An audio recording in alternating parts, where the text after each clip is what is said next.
નમસ્કાર, આજની વાતમાં આપનું સ્વાગત છે અને આજે વાત કરીશું સત્તાના સેમીફાઇનલના પરિણામો બાદ 2027ની ચૂંટણીમાં ગુજરાતમાં કોના માટે કેટલી કપરી સ્થિતિ.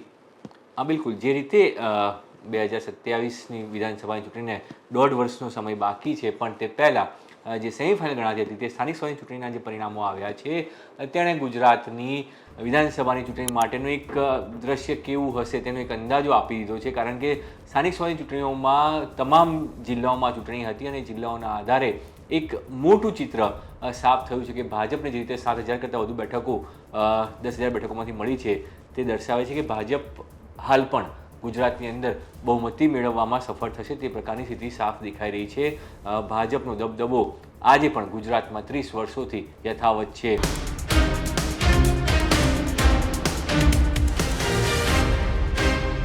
જો તાલુકા અને જિલ્લા પંચાયતની વાત કરવામાં આવે તો રિપીટ કરવું બહુ મુશ્કેલ હોય છે અને ગત વખતે જે પ્રકારના પરિણામો આવ્યા ત્યારબાદ ભાજપ સામે એન્ટી ઇન્કમ્બન્સની વાતો થઈ રહી હતી, પરંતુ જે પરિણામો આવ્યા છે તેને તમામ લોકોને ચોંકાવ્યા છે. ભાજપ આશ્વસ્ત હતું અને તે પ્રકારના પરિણામો જમીન પર પણ દેખાઈ રહ્યા હતા તેવા પરિણામો આવ્યા છે. પણ આ પરિણામો 2027માં કોના માટે કપરી સ્થિતિ લાવ્યા છે તેની જે વાત છે તે આજે આપણે કરીશું. આમ આદમી પાર્ટીએ બહુ જ દાવાઓ કર્યા. ખુદ રાષ્ટ્રીય સંયોજક અરવિંદ કેજરીવાલ ગુજરાત આવ્યા અને તેમણે પણ પ્રચાર કર્યો. પંજાબના મુખ્યમંત્રી ભગવંત માન પણ આવ્યા અને જાણે કે સ્થાનિક સ્વરાજ્યની ચૂંટણી કોઈ વિધાનસભાની ચૂંટણી હોય તે પ્રકારનો પ્રચાર કરવા માટેની ફોજ ઉતારી. મનીષ સિસોદિયાને ઉતારવામાં આવ્યા. ગોપાલરાય તો પ્રભારી હતા જ, તેના સિવાય તમામ નેતાઓ દિલ્હીથી આવ્યા અને તેમણે રોડ શો કર્યા. છેલ્લા 2 દિવસોની અંદર તમામ મોટા શહેરોની અંદર રોડ શો કરવામાં આવ્યા અને એક મેસેજ આપવાનો એવો પ્રયાસ થયો કે આમ આદમી પાર્ટી ગુજરાતમાં મુખ્ય વિપક્ષ બની ગઈ છે અને તે ભાજપને ટક્કર આપી રહી છે. પણ ચિત્ર જ્યારે સાફ થયું તેની અંદર ઠીક ઉલટી સ્થિતિ જોવા મળી. આમ આદમી પાર્ટી 3જા નંબરે પહોંચી. 3જા નંબરે 500 કરતાં પણ ઓછી સીટો જો ટોટલ મારીએ નગરપાલિકા, મહાનગરપાલિકા, તાલુકા પંચાયત, જિલ્લા પંચાયત, તો 500 કરતાં ઓછી સીટો આમ આદમી પાર્ટીને મળી છે. એ સ્પષ્ટ દર્શાવે છે કે આમ આદમી પાર્ટી હજુ સુધી સમગ્ર ગુજરાતમાં લોકો સુધી નથી પહોંચી શકી. જ્યાં જ્યાં પણ એ પહોંચી છે ત્યાં સ્થાનિક જે ઉમેદવારો હતા તે મજબૂત હતા અને તેઓ આપના સિમ્બોલ ઉપર લડ્યા, તેનો લાભ આમ આદમી પાર્ટીને મળ્યો છે. હા, પણ આમ આદમી પાર્ટીએ રાહતની વાત એટલી જ છે કે જુનાગઢ અને નર્મદા આ 2 જિલ્લાઓ કે જ્યાં એમના 2 ધારાસભ્યો આવે છે તે જિલ્લાઓની અંદર તેમના ધારાસભ્યોના કારણે ત્યાં પરફોર્મન્સ આમ આદમી પાર્ટીનું સારું જોવા મળ્યું છે અને ત્યાં જે એમના સૌથી વધુ ઉમેદવારો પણ લડ્યા હતા. સૌથી વધુ જો આમ આદમી પાર્ટીની લાજ કોઈએ રાખી હોય તો ચૈતર વસાવાએ રાખી છે.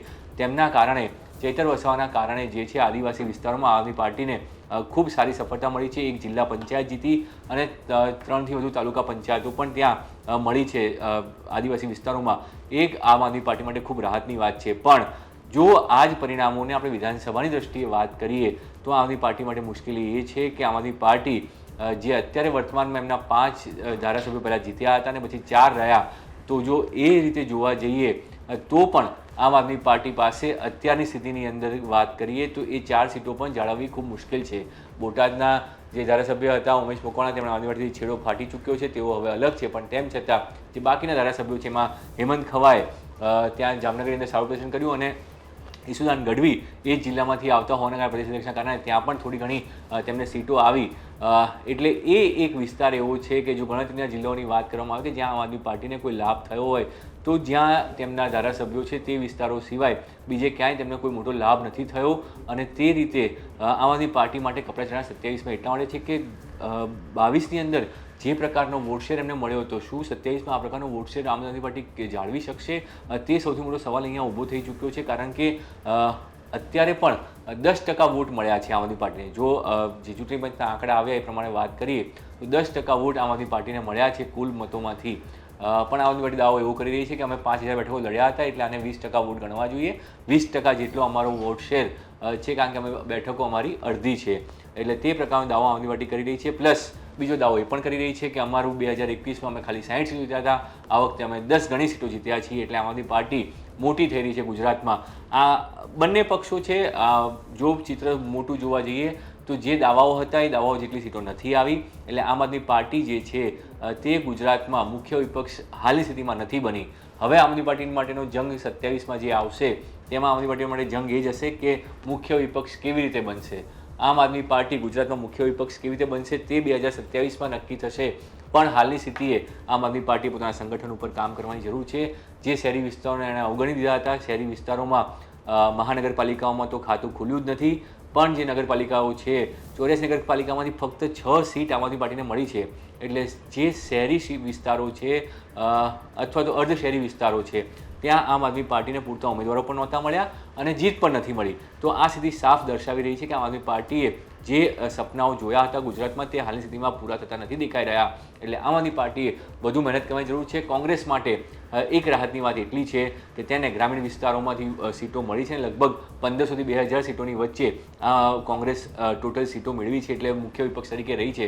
પણ તેણે પણ શહેરી વિસ્તારોમાં વધુ મહેનત કરવાની જરૂર છે. ભલે અમદાવાદમાં 32 બેઠકો આવી હોય, પણ કોંગ્રેસ માટે પણ શહેરી અને અર્ધ શહેરી વિસ્તારોમાં મહેનત કરવાની જરૂર છે. અને જે રીતે ભાજપ માટે આદિવાસી વિસ્તારો ચિંતાજનક છે તે રીતે કોંગ્રેસ માટે પણ છે, કારણ કે કોંગ્રેસનો આ એક સમયનો મજબૂત વોટ બેંક હતો. ત્યાં આમ આદમી પાર્ટીએ મોટી જે છે સેંધ મારી છે અને તેના કારણે કોંગ્રેસ માટે સ્થિતિ કપરી થઈ છે. કોંગ્રેસની જે તાલુકા પંચાયતો ઓછી આવી છે તેનું એક મુખ્ય કારણ પણ જે છે આદિવાસી વિસ્તારો છે કે જ્યાં આમ આદમી પાર્ટીએ ખૂબ સારું પરફોર્મન્સ કર્યું છે. અને એટલા માટે કોંગ્રેસે આ જમીન પાછી મેળવી હશે તો ત્યાં આદિવાસી નેતાઓ લાવવા પડશે. મહેશ વસાવાને લાવવાનો પ્લાન એટલો સફળ થયો નથી. હવે આગામી દિવસોમાં કોંગ્રેસ ત્યાં કેવી મહેનત કરે છે તેના આધારે કોંગ્રેસ માટે પણ 2027નો રોડમેપ જે છે તે સ્પષ્ટ થશે. કેટલાક જિલ્લાઓમાંથી કોંગ્રેસના જિલ્લા પ્રમુખો રાજીનામા આપવાની શરૂઆત કરી છે, કારણ કે પહેલાં તો વાત હતી કે સંગઠન સૂજન અભિયાન જિલ્લા પ્રમુખો દ્વારા થશે, પણ જે રીતે સીટોના પરિણામ નથી આવ્યા, જિલ્લા પ્રમુખોને છૂટ આપવામાં આવી હતી અને પરિણામ નથી આવ્યા, કેટલાકોએ સામેથી રાજીનામા આપ્યા છે. તો શું હવે નવા બાકીના જે જિલ્લા પ્રમુખો છે તેઓ પોતે જવાબદારી સ્વીકારશે હારની? તે પણ એક મોટો સવાલ કોંગ્રેસ સામે છે.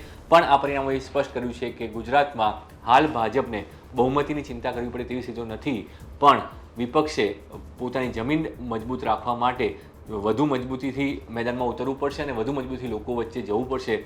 તો જ તે વિપક્ષ બનવાની ભૂમિકામાં આવશે. અન્યથા જે પ્રકારના પરિણામો સ્થાનિક સ્વરાજ ચૂંટણીમાં આવ્યા છે તેવા જ પરિણામો વિધાનસભામાં પણ જોવા મળે તો નવાઈ નહીં.